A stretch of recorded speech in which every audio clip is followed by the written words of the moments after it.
Quando a gente for falar em 3 Tesla, na verdade Tesla não é a máquina em si, nem o método. Na verdade é a potência do campo magnético. Então o que a gente tem no mercado agora?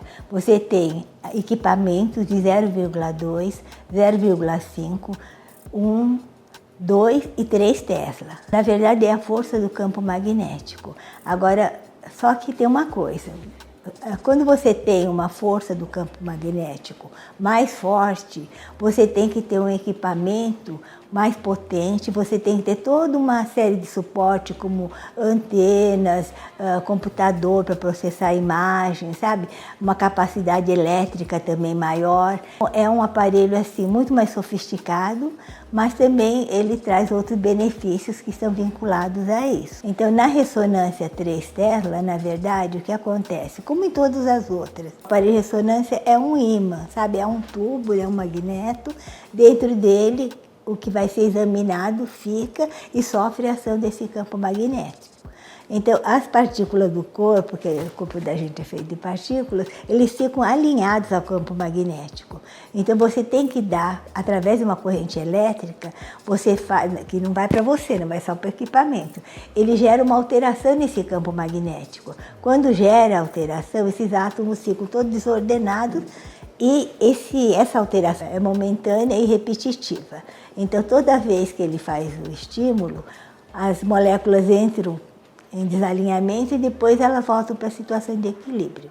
Quando ela volta para equilíbrio, ela libera essa energia a mais que ela tinha, que usava para se movimentar, em forma de uma onda de radiofrequência, quer dizer, uma onda semelhante a essa do rádio. Aí você tem que ter umas antenas que são colocadas ao redor daquela parte do corpo que você quer examinar e que tem que captar essa onda.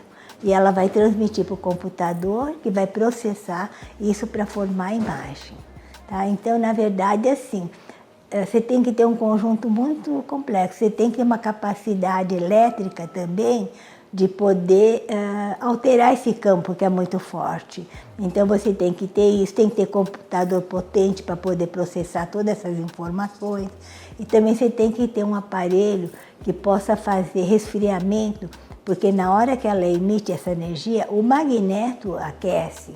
Então você tem que manter a temperatura sempre homogênea para você não ter danos nem no equipamento e nem na pessoa que está sendo examinada. É um equipamento assim, muito bom, mas muito complexo, mas também tem a sua utilidade em algumas coisas que não eram possíveis de serem examinadas, ou porque o tempo que era necessário era muito grande, ou porque a resolução das imagens não era suficientemente boa. A ressonância magnética, ela tem assim umas características diferentes das dos outros métodos de imagem, né? Então, primeiro que ela tem que diferenciar ela dos demais é que ela não usa radiação, que isso daí já abre o leque para alguns tipos de pacientes, por exemplo, grávidas, que não poderiam fazer. Não poderiam não, mas é contraindicado se fazer uma tomografia ou um raio-x, mas que podem tranquilamente fazer uma ressonância magnética, né? A outra coisa é que tudo que tem uma alteração, assim, vários tecidos no mesmo lugar e que cada um tem uma constituição diferente. Por exemplo, o joelho você tem o osso, você tem os meniscos, tem ligamento, sabe? Às vezes tem líquido no espaço articular, quando você tem uma inflamação. E em volta você tem músculo, tem tendões, tem fáscia, tem tecido gorduroso e tem a pele. E a ressonância consegue diferenciar todos esses tecidos. Então, quando você quer ver só um osso, você pode usar um raio-x. Quando você quer ver alguma outra coisa que não tenha, assim, tem uma diferença bem grande de densidade, como o pulmão, a tomografia é muito boa. Mas quando você tem uma estrutura que tem densidades bastante semelhantes, para você diferenciar isso, a ressonância é importante. A outra coisa, por exemplo, no cérebro. Então você consegue fazer a tomografia, é boa para o cérebro também. Mas você, dentro do cérebro, você tem, não digo do cérebro, da cabeça, você tem o osso, da calota, você tem a parte gordurosa e a pele que tem em volta do osso, e dentro você tem o líquor, né, que tem o líquido, você tem o cérebro, dentro do cérebro você ainda tem a substância branca e a substância cinzenta. E ainda você tem outras estruturas menores, que eu não vou citar, mas você tem vasos, nervos, tudo isso. Então, precisa ser um aparelho assim que consiga diferenciar pequenas alterações no tecido para você poder fazer o exame. Então, a ressonância é muito boa para isso.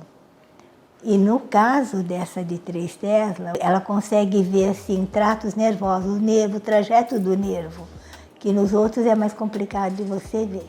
Você consegue também ver a parede do vaso, que você vê nas outras estruturas, mas você não consegue ver se tem uma inflamação.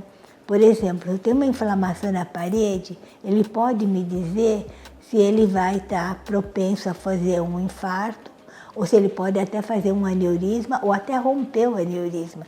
Então ele tem um valor de prevenção muito grande.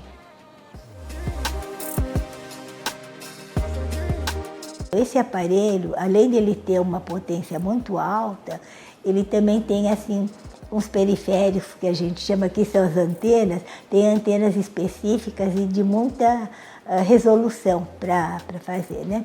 Ele tem uma abertura também, que é uma coisa agradável, nem todos os aparelhos de 3 Tesla têm uma abertura de 70. Os aparelhos que têm uma abertura maior exige uma tecnologia mais sofisticada e são aparelhos mais caros, digamos assim. Então esse nosso tem 70 de abertura e então com isso o paciente se sente mais confortável dentro dele, né? Porque a gente acha 10 centímetros não é nada, mas faz toda uma diferença você estar dentro dele. A outra coisa é que se você é um paciente com uma massa corporal maior, você num tubo de 60, às vezes você fica muito desconfortável. E num tubo maior vai ser melhor. E ele também consegue suportar no peso maior, ele suporta pesos de até 250 quilos. Ele tem uma mesa que ela é destacável. Aliás, todos os nossos equipamentos têm essa mesa destacável. Por que é boa essa mesa? Porque às vezes o paciente não pode, tem problema de locomoção, ou ele vai ser anestesiado. Então ele vai ter dificuldade de estar se mexendo. Então a gente tira essa maca da sala, porque ela é destacável, a gente arruma o paciente todo fora do campo magnético e depois quando ele estiver preparadinho, pronto para fazer o exame, a gente coloca. Com isso ele fica menos tempo dentro da sala e dentro do tubo. Então é um conforto adicional.